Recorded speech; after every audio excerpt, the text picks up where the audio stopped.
कार्रवाई की जाए। बहुत शुक्रिया आपका विष्णु, नजर बनाए रखिएगा। पेरिस ओलंपिक से जुड़ी बड़ी खबर आपको बता दें, भारत को पहला मेडल मिल चुका है। 10 मीटर एयर पिस्टल इवेंट में मनु भाकर को ब्रॉन्ज मेडल मिला है और कर्नल राज्यवर्धन सिंह राठौड़ ने इसे लेकर शुभकामनाएं दी है। मनु भाकर को ब्रॉन्ज मेडल जीतने पर राज्यवर्धन सिंह राठौड़ ने बधाई दी और कहा कि ओलंपिक गेम्स की शुरुआत में ही बेटियों ने देश की शान बढ़ाई है।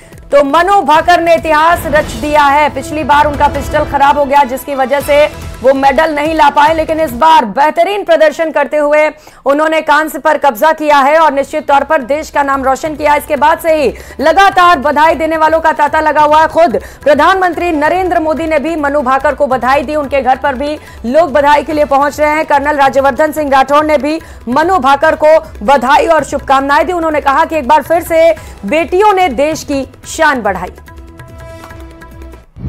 ओपनिंग सेरेमनी के दूसरे दिन ही पदक जीतना एक बड़ा शुभ संकेत रहता है। इस कारण से सभी वहां खिलाड़ियों के हौसले बुलंद होंगे, एक पॉजिटिविटी होगी। उसके लिए पूरे कंटिंजेंट को बहुत बहुत शुभकामनाएं। मनु भाकर जिसने आज 10 मीटर शूटिंग के अंदर ब्रॉन्ज मेडल जीता है, उनको मेरी तरफ से बहुत बहुत शुभकामनाएं, बहुत बहुत बधाई। कई सालों की मेहनत उनकी रंग लेकर आई है। उनके परिवार ने जितनी सैक्रिफाइस करा होगा, जितनी परिवार की मेहनत रही होगी, उनके परिवार को भी मेरी तरफ से बहुत बहुत शुभकामनाएं। इस ओलंपिक्स की शुरुआत हमारी बेटियों ने करी है, विमेन पावर ने शुरुआत करी है, ये भी बहुत शुभ संकेत है। तो सभी को, देश को, भारत को, इंडिया को, हमारे ओलंपिक कंटिंजेंट को, हमारे सभी मैनेजर्स को, कोचेस को और एक बार फिर सभी खिलाड़ियों को बहुत बहुत शुभकामनाएं। मेरे पास आती थी वो, और हम भी क्या करते थे, दोपहर को खाना लेके मनु के साथ शूटिंग रेंज पे जाते थे हम। तो शाम को जब वो वापस आती थी तब हम उसके साथ आते थे। समाज को क्या मैसेज देना चाहेंगे, क्योंकि जब महिलाएं या लड़कियां, समाज को मैं मैसेज यही देना चाहूंगी कि मुझे भी, मैं जब ससुराल में मैंने स्कूल में जाना शुरू किया था तो मुझे मेरे ससुराल जनू नहीं कि तू क्या करने जाती है, तुझे क्या ही आता है, तुझे तू 5,000 की नौकरी के लायक नहीं है। इतने कमेंट मेरे को इतना हरास किया था उन्होंने, फिर भी मेरे दिमाग में ये आया कि नहीं, मुझे आगे बढ़ना है। मनुष्य जन्म बार बार नहीं मिलता है।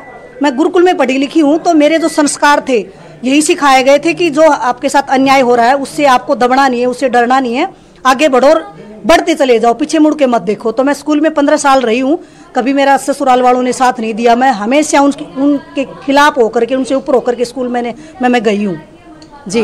और स्कूल में मैंने तन मन धन से काम किया है और मेरा अभी यही रुझान है, या तो मुझे सरकारी नौकरी मिले, क्योंकि मुझे बच्चों के साथ में बच्चों को पढ़ाना बड़ा पसंद है, और एक या तो मुझे सरकारी नौकरी मिले या फिर मैं योगा में कुछ करूं, क्योंकि योग भी हमें, जैसे गुरुकुल में थी तो मुझे बहुत योग आते हैं, तो मैं योग से जुड़ूंगी, या फिर मैं अपने स्कूल में वापस जाकर के मेरे बच्चों के भविष्य को बनाऊंगी। मेरा यही अभी आगे का जो मेरा मकसद है वो जी। में कई परिवार ऐसे समाज में, और चलिए अब कुछ खबरें देख